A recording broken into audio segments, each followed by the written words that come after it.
Сәлеметсіздер ме, қалдарыңыз қалай? Бүгінде өздеріңізбен амандықпен жүздесіп отырғаныма қуаныштамын. Кешегі айтқан әңгімем бәрілеріңізге ұнаған секілді. Бейне маған ұнағандай. Енді бүгінде сол жалғасты бір әңгіме айту арқылы, бір уақиғаны баяндау арқылы, осы біз аналардың баласына сөйлеу тәсілінің қаншылықты маңызды екенін айтқым келеді. Енді осы өзіміздің қазақ ұлтында бұрынғы кездерде, мысалы әзіргі кез болсын, көптеген дана аналарымыз бар. Сол аналардан тәрбие алып өсіп жатқан көптеген үздік ұрпақтар бар. Осы аналардың мысалы 10 ұрпақ тәрбиелесе де соларға бірдей қарап, даналықпен, өзінің ақыл парасатымен, таза жүрегімен тәрбие беріп, сол балаларын үздік қып өсіріп, солай еткеніне сондай тәнті боламын. Және өзімнің соны ойлаған кезде өзімнің осы қазақ болып туылғаныма қатты мақтанамын. Өйткені біз қазақ ұлтындағы бала еркелету тәсілдеріміз, баланы еркелететін сөздеріміз өте, мен ойлаймын, енді басқа ұлттарда жоқ бір әдемі тілдермен балаларымызды шабыттандырамыз, балаларымызды еркелетеміз. Соған сондай тәнтімін. Және бәріміз осындай бір жақсы дәстүрді, әсіресе қыздар, ана болатындар осындай бір жақсы қазақ ұлтымыздың осы жылы жүрегін, таза әдеби тілін жалғастырып, баласына жақсы тәрбие берсе екен деген үміттемін. Енді бұл әңгімеде былай деп айтылыпты.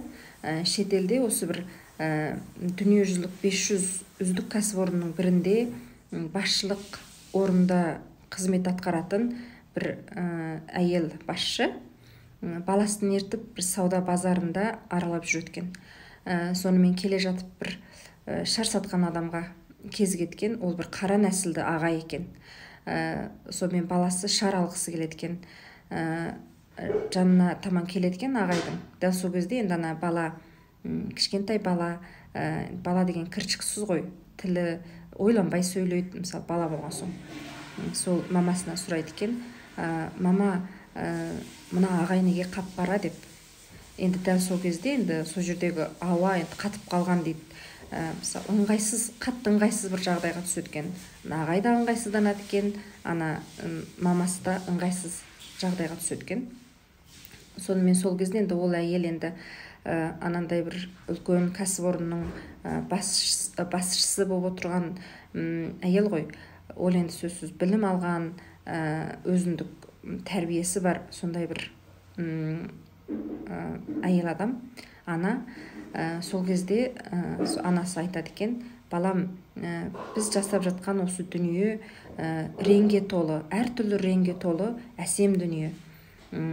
Бұл жерде мысалы әртүрлі реңдер болады. Бейне ана ағайыңның қолындағы шар секілді қара реңде болады, сары реңде болады, ақ реңде болады. Сол секілді адамдардың түсі де соған ұқсас. Қара нәсілді адамдар болады, ақ нәсілді адамдар болады, және сары нәсілді адамдар да болады деп сөйтіп түсіндіреді екен. Сол кезде баласы ойланып тұрады екенде: мама, онда бұл дүниеде қара нәсілді ағайларда, сары нәсілді ағайларда, ақ нәсілді ағайларда бар екен ғой дейді екен. Сол кезде мамасы күліп тұрып басын изеп: дұрыс айтасың балам, қандай ақылдысың, түсініп алдың ғой деп сөйтеді екен. Сонымен жалғасты мамасы айтады екен: бірақ балам, сен білесің ба, осы шарлардың аспанға биік ұшып, самғап ұшуын оның реңдері белгілемейді, оның ішіндегі желі белгілейді дейді екен. Сонымен баласы: мама дейді екен да, онда мама, мен ана қара түсті шарды ұнатып тұрмын, соны алғым келеді. Көп көңгек аспанда, әппақ бұлттардың астында қара шар ұшып жүрсе қандай әдемі дейді екен.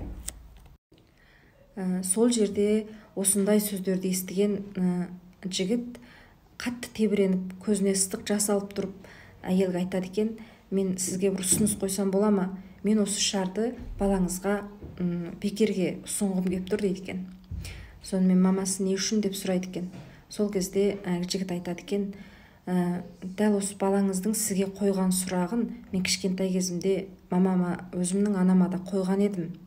Сол кезде анам мен анамнан біз не үшін қара нәсілдіміз деп сұрағанымда, мамам маған өйткені біздің түсіміз қара деп жауап берген еді.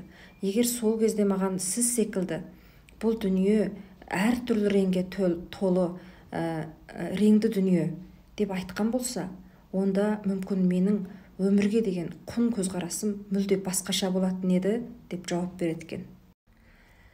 Енді осы әңгімеден біз ойлаймыз ғой, осы дүниедегі жасап жатқан әрқандай адам құрметке ие болуға тиісті ғой.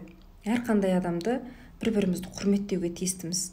Мейлі ол кедей болсын, бай болсын, мейлі ол қоғамның жоғары деңгейінде жасасын, мейлі төмен деңгейінде жасасын, біз барлық адамды құрметтеуге тиістіміз. Балаларды да ұқсас. Балаларды өзіміздің әдемі сөздерімізді аямай, оларды мақтап, шабыттандырып тұруға тиістіміз. Және осы аналардың сөйлеу өнері және сөйлеу деңгейі осы баланың бүткіл өміріне тәсір қылады екен. Әуел сол өмірін бірақ өзгертіп жіберуі де мүмкін екен. Сол үшін балаларымыздың қойған әрбір сұрағына кішкентай болса да ойланып жауап берсек, ойланып сөйлесек жақсы болар еді. Өйткені біздің осы баланың баламыздың сұрағына жауап берген әрбір ауыз сөзіміз баламыздың кішкентай жүрегіне бір ұрық болып түседі ғой. Ол ақырын тамыр алады, өсіп өнеді деген секілді. Сол үшін өзіміздің сөз өнерімізге қатты көңіл бөліп, баламызға сөйлеген кезде әдемі сөздермен, жақсы сөздермен сөйлесек жақсы болар еді деп ойлаймын.